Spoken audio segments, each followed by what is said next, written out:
Good morning, Alex and friends. I'm Grace. Today is Friday, March 13th, 2026, and you're listening to Alex's News.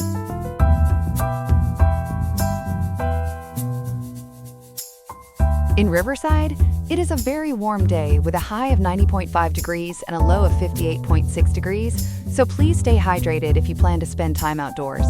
We have a full program for you today. First, we will investigate how a military targeting mistake in Iran is sparking a heated global debate regarding the role of artificial intelligence in modern combat. We will also examine why a significant bipartisan housing proposal has stalled in the legislature and what that means for the future of housing policy. Plus, we will touch on several other important headlines that you need to know about. All this and more coming up on Alex's News. Stay tuned. We begin this morning with the growing fallout from what may be the most devastating incident of the Iran conflict so far. 2 weeks ago today, a U.S. missile strike killed 168 children and 14 teachers at a girls' school in southern Iran. The Pentagon has now confirmed the school was a U.S. target, and the consequences are rippling through Washington, the courts, and the global stage. Ethan covers national security for us and has been tracking this story closely. Ethan, take us back to February 28th. What do we know about how this strike unfolded? So, on the morning of February 28th, during the opening hours of Operation Epic Fury, a U.S. Tomahawk missile hit the Sharjah Tayyebe Girls' School in the city of Minab. The Associated Press and Democracy Now! Reported that 182 people were killed almost immediately, the vast majority of them young students. What's really drawn scrutiny is reporting from the New York Times and Reuters, indicating this was what's called a triple tap engagement. That means 3 separate missiles struck the same building, which critics say points to a deliberate effort to destroy the structure, not some kind of guidance malfunction. The United Nations says it's confirmed at least 165 child deaths, but hasn't been able to access the site directly because of the ongoing fighting. President Trump initially blamed Iran's own military for this. When did that story change? It changed just this week. A preliminary Pentagon assessment confirmed the school was in fact a U.S. target. That's a significant reversal from the White House's original framing. The Iranian Red Crescent and Al Jazeera had been documenting the aftermath for days before the Pentagon acknowledged responsibility. The UN is now calling for an independent forensic investigation, but access remains a huge obstacle with active combat in the region. So how does a school full of children end up on a U.S. target list in the first place? That's really the central question, and it leads straight to the military's use of artificial intelligence. The Washington Post and the Wall Street Journal report that the targeting was done through Project Maven, specifically Palantir's Maven Smart Systems platform, which used Anthropic's Claude AI to process intelligence data. What the Pentagon's preliminary findings show is that the school building had historically been part of an IRGC Navy military complex used by something called the ASIF Brigade. But Human Rights Watch has verified through satellite imagery that the facility was walled off and converted into a civilian school back in 2016. The AI system was apparently drawing from outdated Defense Intelligence Agency databases, and it flagged the school as an active military command center. So the AI got it wrong, but doesn't someone still have to approve these strikes? Exactly, and that's where this gets even more uncomfortable for the Pentagon. Military analysts speaking to Responsible Statecraft have pointed out that even though the AI proposed the target, a human officer in the kill chain still had to authorize the launch. There's a concept called human in the loop, meaning a person is supposed to verify targets before weapons are fired. Critics are now accusing the Pentagon of hiding behind what they call algorithmic error to deflect blame from human negligence. Some analysts argue there's a broader doctrine at play that deprioritizes collateral damage in favor of speed and preemptive strikes. That phrase, machine speed targeting, keeps coming up. Is that the White House's explanation? It is. The White House has called the strike a tragic mistake caused by machine speed targeting. That language is doing a lot of heavy lifting because it essentially frames the tragedy as a byproduct of the pace of modern warfare rather than a failure of judgment. But the families of 168 children aren't likely to find much comfort in that distinction. Human Rights Watch has been cross-referencing victim lists and has confirmed the identities of dozens of the children killed, which makes this feel less abstract by the day. What's been the reaction on Capitol Hill? It's been intense. Democracy Now! Reports that 46 senators, a mix of Democrats and independents, have sent a formal letter to Defense Secretary Pete Hegseth demanding full accountability. They want a transparent investigation into the entire kill chain that led to the MNAB strike. Their core argument is straightforward. The laws of armed conflict apply regardless of whether the targeting was done by a human or a machine. This coalition is sizable enough to create real problems for the administration if it pushes for hearings or tries to block future military funding. And this war isn't cheap, either. What are the numbers looking like? They're staggering.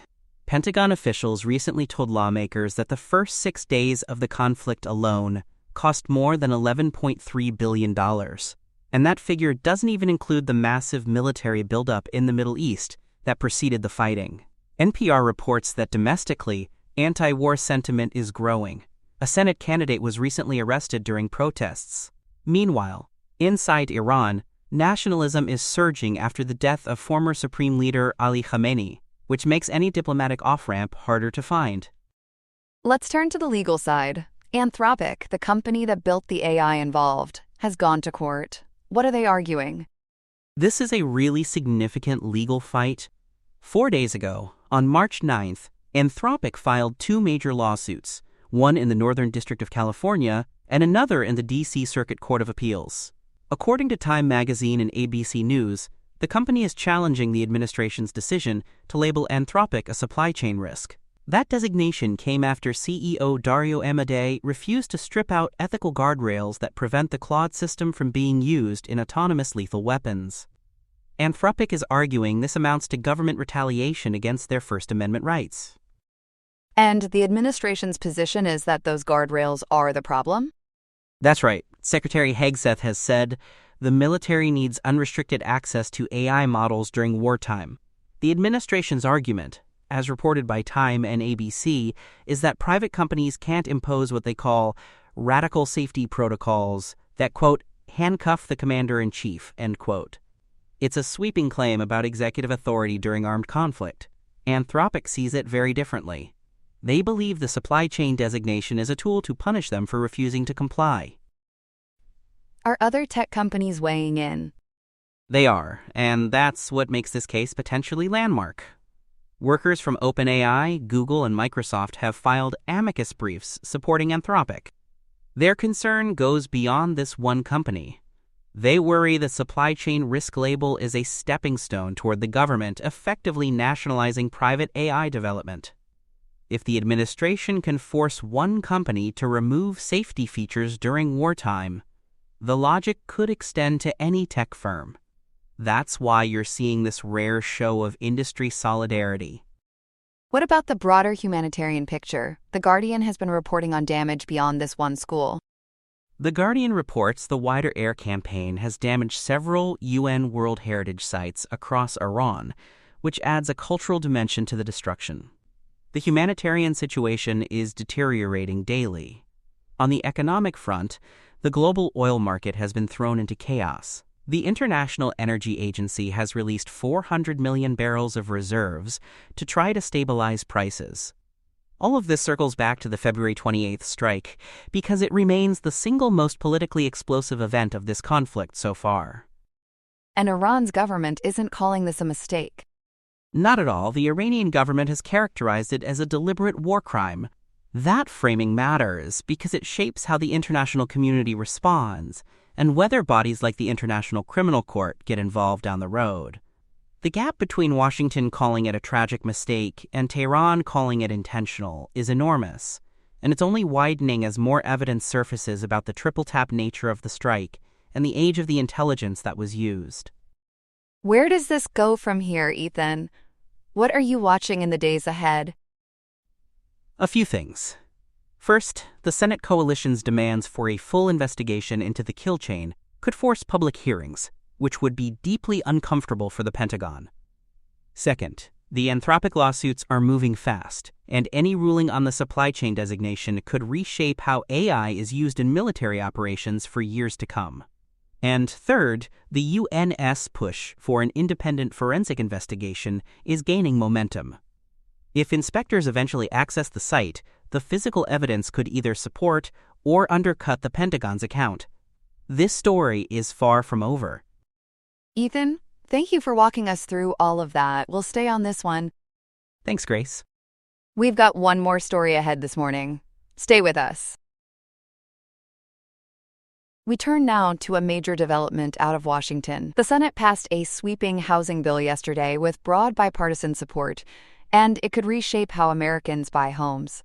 Chloe has been following this one closely. Chloe, walk us through what happened. So yesterday, the Senate passed the 21st Century Road to Housing Act by a vote of 89 to 10. That's a massive margin, and it reflects something you almost never see anymore. The bill was co-sponsored by Senator Elizabeth Warren, a Democrat from Massachusetts, and Senator Tim Scott, a Republican from South Carolina. NPR and CNN Business both describe it as the most significant shift in U.S. housing policy in more than 3 decades. Warren and Scott. That's quite the political odd couple. What exactly does this bill set out to do? It's a big package, roughly 40 provisions aimed at tackling the national housing shortage from multiple angles. The headline goal is to add an estimated 4 million housing units across the country. But the provision getting the most attention is a crackdown on large institutional investors buying up single-family homes. It also modernizes rules around manufactured housing and gives banks more flexibility to invest in affordable projects. There's a lot packed in here. Let's start with that investor crackdown. What would the bill actually change? According to CNN, the bill bans any investor or entity that already owns 350 or more homes from purchasing additional single-family properties. The language is pretty blunt. It aligns with an earlier executive order from the Trump administration that said homes should be for people, not corporations.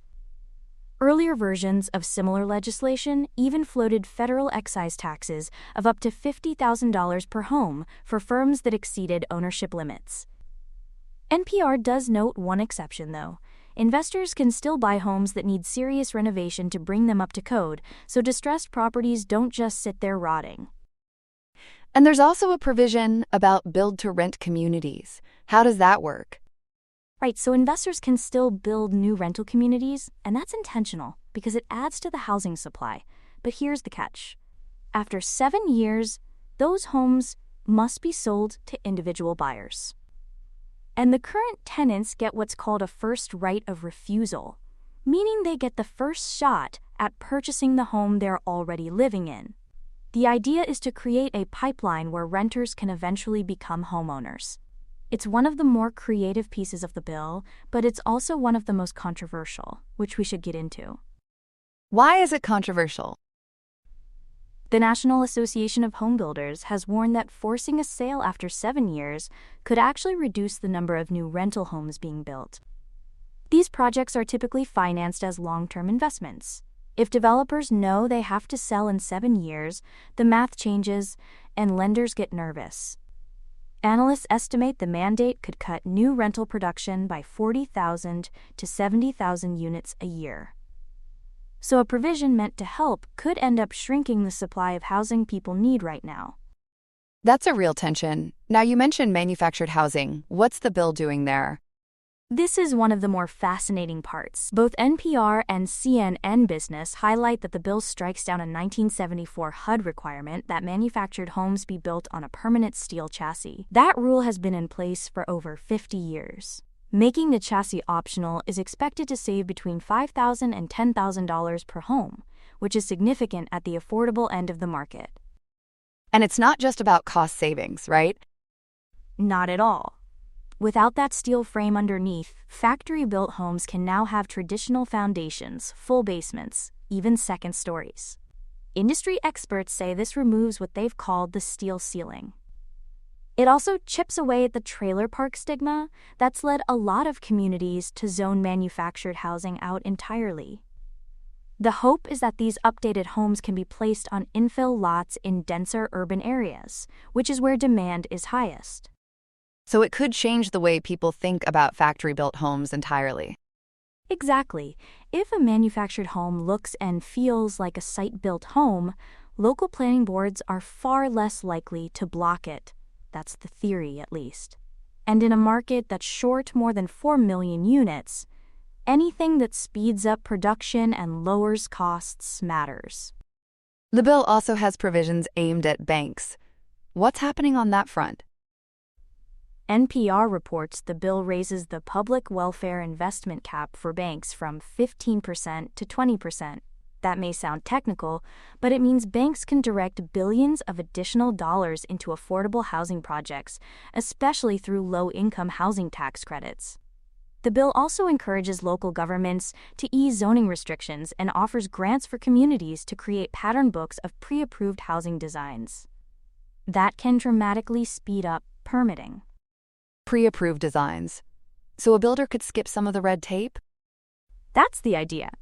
Instead of going through a lengthy review for every single project, a community could have a set of designs already vetted and ready to go. The bill also streamlines environmental reviews for building on vacant lots and expands block grants, like the Home Investment Partnerships program, to help renovate abandoned buildings. It's really a kitchen sink approach to getting more homes built faster.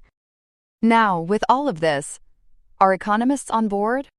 Not entirely, and this is important context. Data from the AEI Housing Center and the Brookings Institution shows that institutional investors owning 350 or more homes control only about 0.7% of the 92 million single-family homes in the country. Economists cited by CNN Business argue that banning a group responsible for less than 1% of the market will barely move the needle on home prices. So who is the real competition for first-time buyers? Analysts say it's not Wall Street, it's mom-and-pop investors, who own about 95% of all rental houses. It's also baby boomers paying all cash, the so-called silver tsunami generation that's downsizing or relocating. And then you've got short-term rental operators, like Airbnb, taking homes off the traditional market. The institutional investor ban may have enormous populist appeal, but economists worry it targets a headline villain while the real pressure on buyers comes from somewhere else. That's a pretty stark gap between the politics and the economics. So what happens now that the Senate has passed this? As of today, the bill heads back to the House. And that's where things get complicated. Speaker Mike Johnson and House Republican leaders have flagged concerns about the Senate version. One sticking point, believe it or not, is a dispute over whether a ban on a Federal Reserve digital currency should be temporary or permanent. That issue has nothing to do with housing, but it's tangled up in the legislative process. And then there's the White House. The president has weighed in. He has, and this may be the biggest obstacle of all. President Trump posted on Truth Social that he won't sign any other bills, including this housing legislation, until Congress passes the Save America Act. That bill would require documentary proof of citizenship for voter registration. So even though the Trump administration officially supports the policy goals of the housing bill, the president is using it as leverage to force action on his election reform priorities. So even with 89 votes in the Senate, the bill could stall? It absolutely could. It's sitting in what observers are calling legislative limbo. The Senate did its part with an overwhelming bipartisan vote, but the House still needs to reconcile its version with the Senate's, and even if that happens, the president's signature moratorium could keep it off his desk indefinitely. It's a reminder that passing one chamber, even by a huge margin, doesn't guarantee a bill becomes law. Given all the economic concerns we talked about, is there a sense that this bill would actually bring down home prices if it did become law? The honest answer is, it depends on which provisions survive and how they're implemented. The manufactured housing reforms and zoning incentives could genuinely expand supply over time. But the investor ban, which is the flashiest part of the bill, may be more symbolic than substantive, given how small a share of the market those firms actually hold. The build-to-rent mandate could backfire if it discourages new construction. So you've got a bill with some truly promising ideas mixed in with provisions that could create unintended consequences. Economists seem to agree the supply-side measures are the strongest parts. A lot to watch in the weeks ahead. Chloe, thanks for breaking all of that down for us. Happy to do it. Here are some other headlines. Starting in the Grand Canyon State, where election experts say some recent data is looking a little, auditly, suspicious. The Arizona Senate has handed over 13 terabytes of digital records to the Federal Bureau of Investigation, but critics are characterizing the haul as fatally flawed. These records originate from the widely panned 2021 partisan review of Maricopa County's 2020 results conducted by the firm Cyber Ninjas. Because the original ballots were destroyed years ago in accordance with state law, the Bureau is left with what Secretary of State Adrian Fontes calls screwy digital images and tally sheets that reportedly lacked basic security and chain of custody procedures. This development has triggered a political standoff, with state leaders now advising county recorders to ninja their way out of further federal subpoenas for unredacted voter rolls to protect privacy before the 2026 midterms.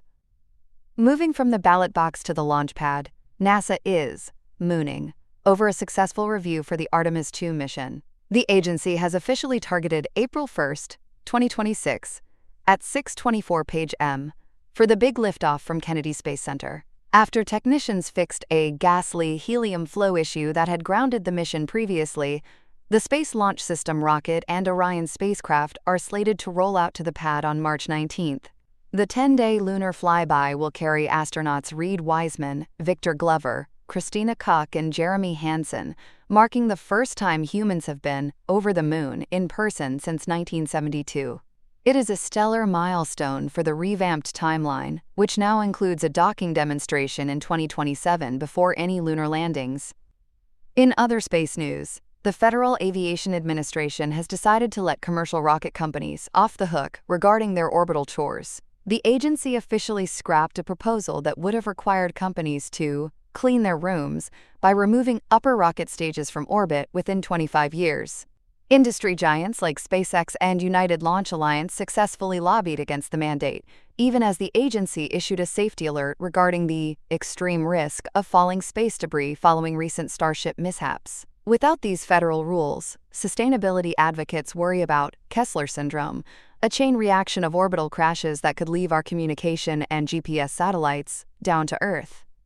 Turning to a tragic story out of Virginia, federal investigators are locking in on a motive for the March 12, 2026, shooting at Old Dominion University. The gunman, 36-year-old Mohammed Baylor Jalloh, was a former National Guardsman with a prior conviction for attempting to support the Islamic State. Jalloh opened fire in a business classroom at Constant Hall, killing ROTC instructor Lieutenant Colonel Brandon Shaw before being schooled and subdued by brave students in the room. The Bureau is treating this as an act of terrorism, as Jalloh specifically targeted the ROTC session while on supervised release following an 11-year prison sentence. The incident has fired up a national debate over whether our post-prison monitoring systems are hitting the mark, especially with 30% of the student body being military affiliated. Finally, in California, Governor Gavin Newsom's mental health bond seems to be losing its glue. An investigation by Cal Matters found that none of the 10 infrastructure projects promised to open by the end of 2025 under the $6.4 billion Proposition 1 bond have actually commenced operations. While the state claims to be exceeding its funding goals, 9 projects are stuck in a waiting room of delays, some pushed back until 2028, and a project in Placer County was completely canceled. Between high real estate costs and shaky seismic retrofitting needs in Los Angeles, these missing treatment beds are leaving the state's Care Court program homeless for solutions. That's all we have for now. Today's episode was made by Alexander King with Claude Opus 4.6, Gemini Pro 3.1, Gemini Flash 3, and Google Cloud Text-to-Speech. I hope you have a great day. I'll see you tomorrow, Alex.